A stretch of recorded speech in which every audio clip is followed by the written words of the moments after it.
bells will be ringing, the glad, glad news. Oh, what a Christmas to have the blues. My baby's gone, I have no friends to wish me Christmas greetings once again. Choirs will be singing silent night, Christmas carols by candlelight. Please come home for Christmas. Please come home for Christmas. If not for Christmas, by New Year's night. Friends and relations send salutations. Sure as the stars shine above. Oh, but it's Christmas. Christmas, my dear, the time of year to be with the ones you love. So won't you tell me you'll never more roam? Christmas and New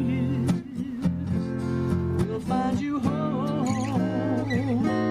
There'll be no sorrow, no grief, no pain.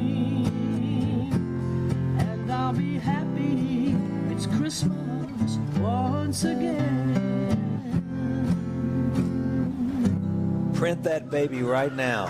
There's one of my musical soulmates, Tricia Walker. Oh my God, Tricia, you know what? Think about all the days we went to radio back in the day, had to sing really early in the morning. Yes. And you always sound impeccable. Well, incredible. Kind. What Thank a gift the good Lord gave you a long time ago, and you have nurtured it and worked at it and gone off and won Grammys, and it's just wonderful to always be with you and watch that. That's when I really, Well, always nice to be with you. I'm blessed. That's my gift. Don't ask me to cook you supper. No, well, I can cook you supper. You can cook. I can cook you supper. Okay, all right. Tricia Walker here was the former director at Delta Music Institute, where I first moved back and got to spend a lot of time with her, and knew her from afar, but really got to know her as a good friend. She's also the founder of Deep Roots Music Initiative here and Tourism Commission member as well. And also Grammy, you work on the Grammy committee board a lot, right? Mm-hmm. And all that. So Yep. the board after board after board, right? You and Murtis? Not as many as Murtis. Yeah. No. So it's great to have you here. And I know that you retired, but you didn't. Right. Because it's impossible for you to give up that. But you've gotten to spend more time on your music. Right. And also on something that's mattered to you a long time, and that is nurturing the future of music with young artists of all kinds, right, that haven't gotten an opportunity, and celebrated here in Cleveland. So tell me about Deep Roots. Well, Deep Roots is a local initiative. I was trying to find a way to, like you say, promote and develop roots music. The Grammy Museum is here, and Grammys celebrate all forms of music, and so no doubt about it, blues are the foundation of the Sure. Delta, absolutely. But there are other genres that we want to celebrate equally. Country, gospel, always great gospel music here, jazz, singer-songwriters. And there's a lot of, there's no shortage of talent. Absolutely no shortage of talent. Right. So how can you pull that all together and present it locally, and then for our visitors that come to Cleveland, so they can see the level of talent? And so we, it was an intentional play on words for Deep Roots, since we are an agricultural area. Sure. And so I tried to crunch some numbers, not my strong point, but took those to the city and, made this pitch that we could do music weekly. This was right before the pandemic. Yeah, nice timing. Yeah, well, nice timing, yeah. But we pivoted. We did a series of really nice videos of our local artists, put those out. It's called Music from the Ground Up. And then we started doing outside shows last spring and summer in partnership with the Delta Arts Alliance right down the street. And people would, come up with their golf carts and their cars and bring their coolers. And it was just every Friday night we'd have local music. Now where exactly? Just down the street, right down there where the old Ellis Theater is. It was the old movie theater. Sure. That's the Delta Arts Alliance. Sure. Yeah. Sure. Mm-hmm. You ever think about doing anything out here, or have you done anything in downtown Cleveland on the main strip here? Well, when we have larger events, we'll bring in the mobile stage, Sure. and we'll bring in, we have Oktoberfest, of course, and in the spring there's Other Fest and Another Fest and Cross Tie. Yeah, your There's father's fest, your mother's fest, your mother's brother's fest. No, you do. That's important. These are important things to have. It is. And celebrate. DeltaDeepRoots.com. Right. So when folks go there, can they follow it? What's the rules? Absolutely. Go to the website, sign up for the email list. Yeah. Also go to our Facebook page, which is Delta Deep Roots, or Instagram, Delta Deep Roots, or Twitter, or our YouTube channel. So we're all out there, and just see the breadth and the depth of the local talent we've got. And the other part of that, and of course I could see this when I was at DMI, is how can we get these young graduates to consider staying here? You and I had to leave because that was before the internet. Right. So we had to leave and go to a music center, but the internet has changed all that. So we're trying to get these young people to stay and be entrepreneurial and live and work here and have a great quality of life in Cleveland, which they can do. Delta State has the recording studios, as you well know. There's no reason to go make a record anywhere else. No. So make your record here. Yeah. And then we're going to try to start offering, Deep Roots is maybe some music services to these, weekend semi-professionals, things about copyright, publishing, things like that. Right, that they don't, if they're not in the DMI program, they don't know. Right. I mean, you and I have talked about this. The knowledge that you get at the Delta Music Institute, I mean, you and me could have had it. It would have saved us 10 years. There's no doubt. Yeah. No doubt. I mean, it's now the good thing, I had Tom Stormers as a former manager of mine. When I came to town, he was managing me. They manage Fleetwood Mac, ZZ Top. They manage quite a bit. He signed Paramore back in the Atlantic days. He signed Emerson, Hart and Tonic, and we had him zooming in, right? And he was talking about, this is why your initiative makes a lot of sense more than ever. Via the internet, via what's going on, TikTok. He said they are literally, record labels are just looking at numbers now.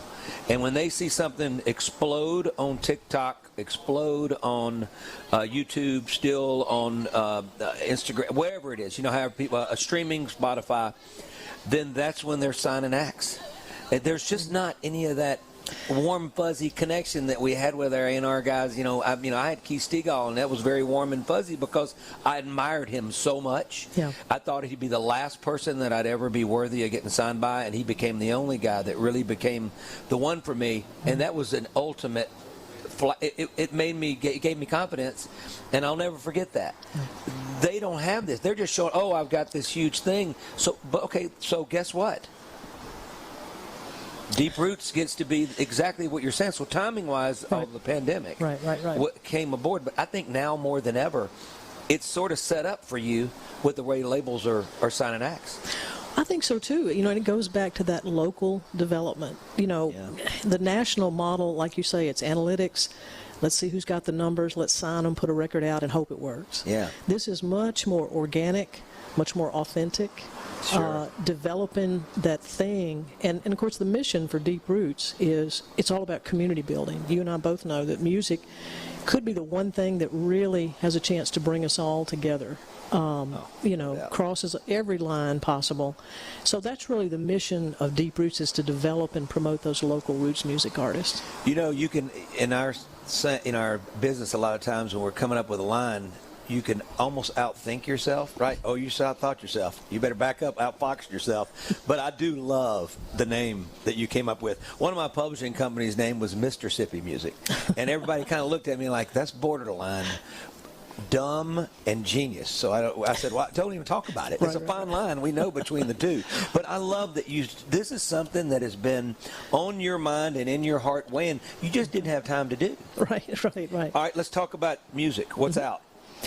Oh, gosh, with me or in general or whatever? With you. Come on. Well, I've been kind of behind the scenes, but you know what I've been doing? I've been digging back in my old catalog to find songs that I never recorded. So that might be my next project, is dig back on those things that still kind of pop up and go, you should record that. Yeah. So, because I love to be in the studio. I love it. I know you do. Mm-hmm. I know, and the studio loves you being there. Yeah. That's a mutual admiration. Mm-hmm. I have gone and dug back through a bunch of songs that I recorded I never put out, and there's a lot of them. Mm-hmm. I may need to add some real drums to it, or it's because I'll start the way I write and record. But there's definitely a couple albums worth. But I'm starting to wonder, you know, I've come home and I feel like there needs to be a focus on the record. And more than ever, I always liked it to be thematic, sort of in a way, like you can take people on a journey. But as you're going through these songs, are you seeing maybe that there's, oh, well, that makes a lot of sense for one particular project, these songs, this body of work together? Or do you just go, have you gotten that far into it? Well, some of them do. They haven't all come together as a project yet. And part of it, from the writing standpoint, and I don't know how you feel about this, but, you know, just coming out of a 2-year pandemic, which made us question everything. Yeah. My writer sense is saying, you know, what is it that I want to say? What do I have to say about this? And that's going to take a little time to sit there and figure out, what do I want to say about the last 2 years? You know, I think that we've all changed. I think that there's been a significant amount of gratification of waking up in the morning now and thinking about what's important, who's important. And especially with what we do, you know, that's what comes out as a great song, or at least hopefully it's a great song, or at least it's going to be pertinent with the times. Tricia Walker, I can't thank you. I love you. You're the best. Merry Christmas to you. We're going to be with another fellow musician, Danny Abraham, Alderman, City of Cleveland, dear friend, and man, can he well on the piano. He can do that. Middays, my pal Tricia Walker. We're sending our own. Danny will be next. I'm Steve Azar, filling in for my man.